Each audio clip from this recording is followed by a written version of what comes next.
طواف کا مقام تھا اور میں اللہ رب العزت سے میں نے دعا مانگی تھی 13 سال کی عمر میں کہ یا اللہ مجھے اپنے والدین کو حج کروانے کی توفیق دینا. اللہ اکبر. اور اللہ اتنا ایسا واقعہ ہے کہ وہ میں بتاؤں تو کافی ٹائم لگ جائے گا، لیکن اللہ نے وہ میرے بڑے بھائی جو تھے وہ کہتے ہیں حافظ صاحب میں سب سے بڑا ہوں، میرا حق بنتا ہے، میرا حق بنتا ہے، یہ آپ نے کیسے یہ بات کہہ دی؟ میں نے کہا جی بھائی جان آپ کروا لیں، کوئی بات نہیں، میں بعد میں کروا لوں گا.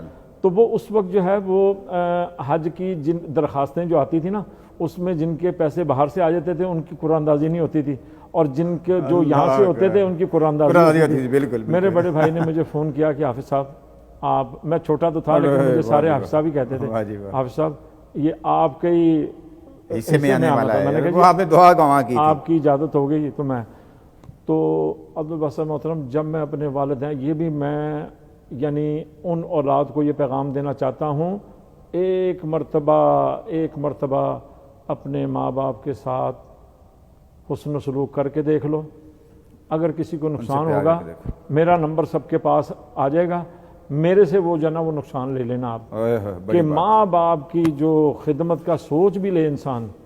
طواف کا مقام ہے. میں نے اپنی امی سے کہا پتری دبری سی تھی کہ امی آپ میرے یہ میں واقعہ اس لیے سنا رہا ہوں کہ اس سے لوگوں کو سبق ملے گا. میں نے وہ کہا میرے کندھے پہ بیٹھ جائیں آپ تھک گئی ہوں گی، تو وہ مجھے کہتی ہیں نہیں تو چھوڑ مجھے، میں نہیں بیٹھوں گی، کیا ضد کر لی کہ میں کہا تھک جائیں گی. میں تھکی نہیں، تو مجھے کیوں میرے پیچھے پڑ گیا؟ میں نے کہا امی بیت اللہ سامنے ہے، بیت اللہ سامنے ہے، کوئی نشانی بن جائے گی. واہ جی واہ. مالک دیکھ رہا ہے کوئی نشانی بن جائے گی. تو میری والدہ بیٹھ گئی میرے کاندھوں پر. میں نے ان کو وہ تینوں دعائیں بتائیں کہ امی آپ نے یہ پڑھنی ہے دعا. اللہ اکبر. تینوں دعائیں جو پڑھی جاتی ہیں. چوتھی بار وہ کہتی تھی اے باری تعالیٰ میرے بچے کو بار بار اپنے گھر کا طواف کرنے کی توفیق دینا، بار بار وہ دعا بھی وہاں پہ قبول ہوگی. گنبد خضرا کی حاضری نصیب فرمانا. اللہ یہ کووڈ کی وجہ سے میرا دوسرا سال ناغہ ہونے کو آ رہا ہے. مجھے نہیں پتا اب اللہ اس سال بھی اگر حج پہ لے جائیں تو عبدالباسط صاحب ان کی دعا کی برکت سے اللہ پاک ایک سال میں 6 مہینے مجھے لے کے جاتا ہے اپنی بارگاہ میں. 6 مہینے آپ بیت اللہ میں رہتے ہیں. اللہ تعالیٰ کے ہر رمضان مجھے اللہ پاک وہاں پہ رکھتے ہیں. یہ ان کے ماں باپ کی دعائیں ہیں.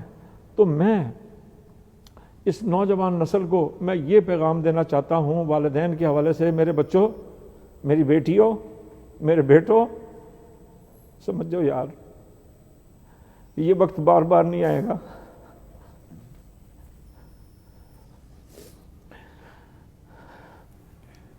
جن کے والدین چلے گئے ہیں جاؤ ان سے پوچھو، جاؤ ان سے پوچھو کہ وہ کیسی چھتری تھی. جاؤ ان سے پوچھو کہ وہ جب دعائیں کرتے تھے کہ تم بچ کر آتے تھے کہ نہیں. حضرت موسیٰ علیہ السلام، ماں اور باپ، ماں کے قدموں تلے جنت ہے اور باپ جنت کا دروازہ ہے. بالکل بالکل بالکل. لپٹ جو ان کے قدموں سے. اللہ اکبر. سب کچھ خدا کے واسطے کبھی کچھ نہ ان سے چھپاؤ. والدین کبھی آپ سے کچھ نہیں مانگتے، کبھی وہ دولت، کوئی جاگیر، کوئی مکان، کوئی چیز ایسی نہیں مانگتے، وہ آپ کی محبت مانگتے ہیں. اور یاد رکھو کہ اللہ کے نبی صلی اللہ علیہ وسلم فرض نماز میں ہیں اور فرماتے ہیں کہ کاش میری والدہ ہوتی. اللہ اکبر. اللہ اکبر.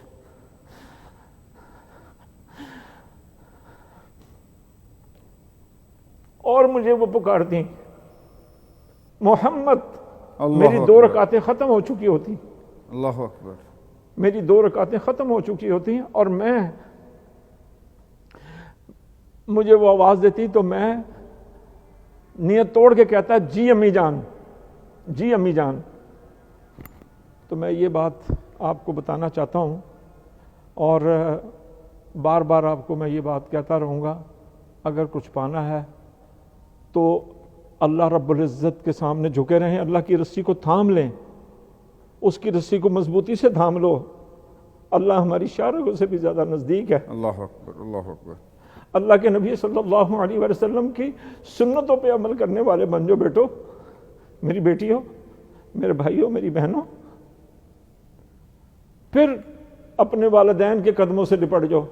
دنیا جہاں کی کامیابی ہے تمہاری. اگر آپ نے کامیاب ہونا ہے جاؤ ان کو بتا کے جاؤ، دعا کریں جس کے ماں باپ حیات ہیں اس کو کسی پیر فقیر کی ضرورت نہیں اللہ ہے، اس کے پیر فقیر گھر ہیں اس کے گھر میں پیر فقیر سارا بیٹھے کچھ ہوئے اس گھر میں ہیں۔ بیٹھا ہے۔ اور نمبر 4، دکھی انسانیت کا بیڑا اٹھا لو، میں بتا رہا ہوں، جاؤ نوٹ کرو، آج رات کو اپنے بستر پر لیٹ کر سوچنا کہ اگر ہماری موت ہو گئی کیا تیاری ہے ہماری؟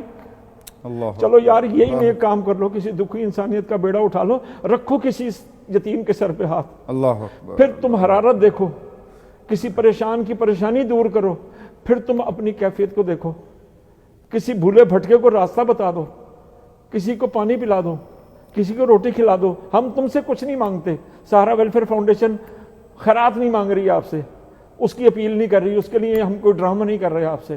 آپ اپنی جگہوں پہ اپنے اپنے طور پہ کریں، جہاں آپ ہیں وہاں اپنی پہ جگہوں پر آپ شروع ہو جائیں، بالکل۔ پھر آپ دیکھو اللہ آپ کی اولاد کو مجھے بتا دو کہ کیا تیاری ہے ہماری، کتنے لوگوں کو ہم نے اپنے ہاتھوں سے دفنا دیا۔